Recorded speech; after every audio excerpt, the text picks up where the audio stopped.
7 करोड़ 63 लाख रुपए की लागत से होगा पसियाना सैरजगाह सड़क का निर्माण। राजगढ़ विकास खंड के तहत पबियाना से सैरजगाह के लिए 7 करोड़ 63 लाख रुपए की लागत से सड़क का निर्माण होगा। यह सड़क केंद्र सरकार की प्रधानमंत्री ग्राम सड़क योजना फेज 4 के तहत बनेगी।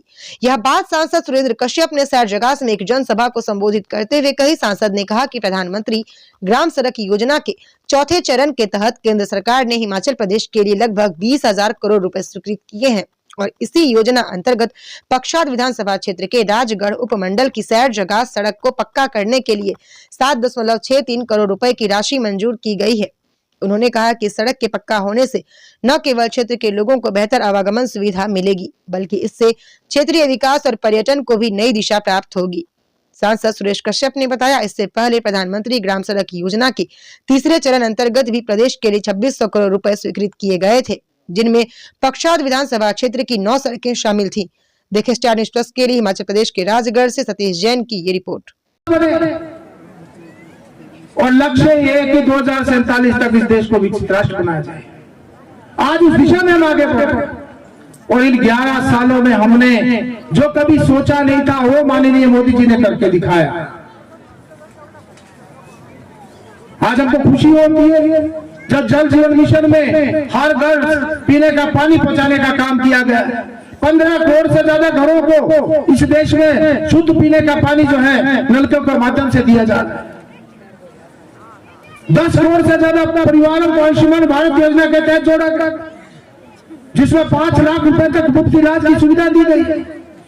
आज हम देखते हैं जब किसी को कोई गंभीर बीमारी हो जाती है, इलाज के लिए पैसे नहीं होते, कई बार गहने बेचने पड़ते हैं, जमीन गिरवी रखनी पड़ती है, मकान गिरवी रखना पड़ता है। ऐसे समय में 5 लाख रुपए माननीय मोदी जी ने मुफ्त इलाज के लिए दिए। और जो 70 साल से ऊपर के हैं उनको तो चाहे बुजुर्ग माता है चाहे बहने हैं, सभी को मुफ्त इलाज की सुविधा दी। 4 करोड़ से ज्यादा प्रधानमंत्री आवास योजना के घर माननीय मोदी जी ने इस देश में बनाने का काम किया है। 80 करोड़ लोगों को 5 किलो अनाज मुफ्त दिया जा रहा है। और कब से दिया जा रहा है? जब कोरोना आया था तब से दिया जा रहा है। आज हमको खुशी होती है जब 25 करोड़ लोग गरीबी रेखा से बाहर निकले, उनको गरीबी रेखा से बाहर निकालने का काम माननीय मोदी जी ने किया। और हम अंदाजा नहीं लगा सकते जो ऐतिहासिक काम माननीय मोदी जी ने किए। क्या कोई सोच सकता था कि अयोध्या में राम मंदिर बनेगा? हम सब के आस्था के प्रतीक श्री रामचंद्र जी, उनका भव्य मंदिर, उनकी प्राण प्रतिष्ठा का 1 वर्ष पूरे होने को अयोध्या में एक भव्य राम मंदिर का निर्माण करना, मैं समझता हूं हम सब के लिए, हिंदुओं के लिए तो बहुत बड़ा कार्य माननीय मोदी जी ने करके किया। अगर आप अयोध्या गए होंगे तो आपने देखा होगा कितना भव्य मंदिर बना। इसी प्रकार से 3 तलाक को समाप्त कर दिया। यहां देख रहे थे महिलाएं ज्यादा संख्या में, महिलाओं के लिए लोकसभा और विधानसभा में 33% आरक्षण अगर देने का काम किसी ने किया तो माननीय मोदी जी ने किया। महिलाएं हमारे समाज का 50%। आने वाले समय में अभी साकेत जी कह रहे थे कि रीना जी 1 लाख, अब तो खैर 3 महिलाएं होंगी, पहले 1 लाख तो विधायक थी। लेकिन आने वाले समय में अगर 68 ही सीटें रहती है हिमाचल में, वैसे तो सीटें बढ़ जाएंगी, अगर 68 ही रहती है तब भी 23 महिलाएं विधायक बनकर जाएंगी। 23 महिलाएं। एक एसडीएम राजगढ़ में बैठता है तो दूसरा एसडीएम सराह में बैठता है, और दोनों एसडीएम इंडिपेंडेंटली काम करते हैं। ना हमारे साथ रेणुका वाले हैं, ना हमारे साथ नान वाले हैं, ना कोई दूसरे विधानसभा क्षेत्र के लोग। 2 ब्लॉक हमारे पास है, एक ब्लॉक सराह में, एक ब्लॉक राजगढ़ में है। 2 डिवीजन, क्योंकि पहले एक ही डिवीजन होता था पीडब्ल्यूडी का, राजगढ़ में होता था, दूसरा सराह में हमने खुलवाया। आज 2 पीडब्ल्यूडी के डिवीजन है। 2 जगह हमारे बीएमओ का कार्यालय है। पहले सराह में केवल बीएमओ का कार्यालय होता था, हमने राजगढ़ में भी बीएमओ का कार्यालय खुला है। 100 बेडेड हॉस्पिटल जिसको इन्होंने डीनोटिफाई अभी कर दिया, राजगढ़ को भी 100 बेडेड और सराह को भी 100 बेडेड किया था। पीडब्ल्यूडी हमने इलेक्ट्रिसिटी के भी 2 डिवीजन कर दिए थे। राजगढ़ का डिवीजन पहले था, सराह में भी इलेक्ट्रिसिटी का डिवीजन खोला था। अर्थात हर चीज जो तो इस विधानसभा क्षेत्र में है आज इस विधानसभा क्षेत्र में 3 कॉलेज चल रहे हैं। शर्मा के किसानों की ओर से माननीय प्रोफेसर प्रेम कुमार धूमल जी का सपने बुजुर्ग होना, आज चाहे वो राजा वीरभद्र सिंह जी थे, चाहे प्रेम कुमार धूमल जी है, आज सपने बुजुर्ग होना है।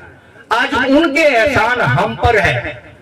और आज मुझे खुशी इस बात की है कि यहाँ पर श्यामलाल जमीन जगास में लगभग 1300 बीघे श्यामलाल जमीन थी और जो वापिस मिली।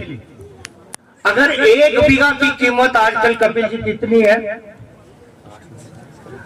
10 लाख से ऊपर 1 बीघा की कीमत यहाँ पर है। ये तो बोल रहे ना मेरे को जरा थोड़ा सा सस्ता करके। यहाँ तो शेरजगास में जिस दिन हेलीपैड, ये क्या कहते हैं, टूरिज्म का बनेगा, पैराग्लाइडिंग का बनेगा, एक बिस्वा की कीमत 10 लाख रुपए होगी।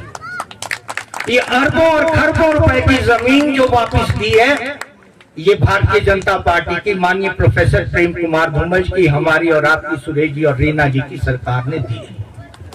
इसलिए हमें एहसान फरामोश नहीं होना। और आज मैं कहना चाहता हूं कि स्वर्गीय देश के, जिसको कहते हैं कि ऐसे नेता सदियों बाद पैदा होते हैं जैसे आदमी अटल बिहारी वाजपेयी जी रहे। आज जिस सड़क के माध्यम से आ रहे हैं, ये हमारी जीवन की रेखाएं हैं, ये हमारी भाग्य रेखाएं हैं।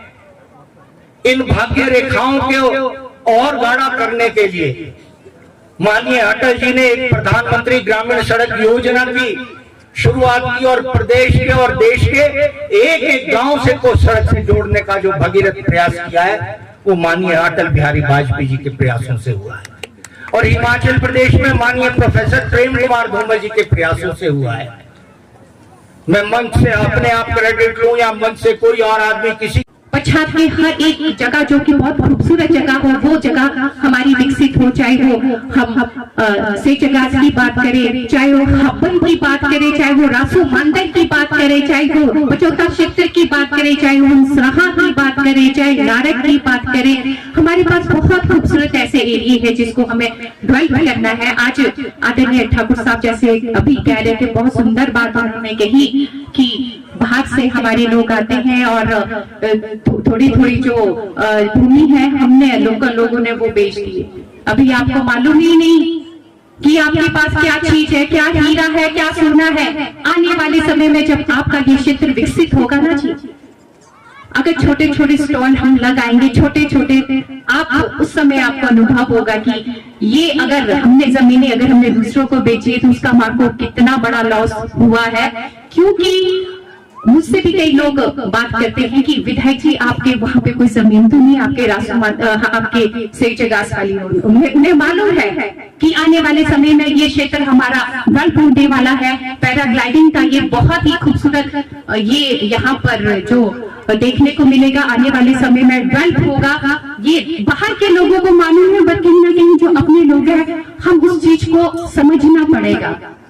और जिस प्रकार यहाँ पर इस मंच के माध्यम से कहा गया कि अभी बहुत कुछ हमें यहाँ पे करना है। बहुत खूबसूरत जगह हमारे पास यहाँ पे क्रिकेट स्टेडियम भी यहाँ पर हमारे पास बन सकता है और हेलीपैड भी आपने कहा कि वो भी यहाँ पर उसका भी निर्माण हो सकता है। आज मैं विधायक होने के नाते मैं ये कहना चाहूंगी, विधानसभा के अंदर और विधानसभा के बाहर आपके क्षेत्र के लिए हमेशा ये विधायक एक बेटी एक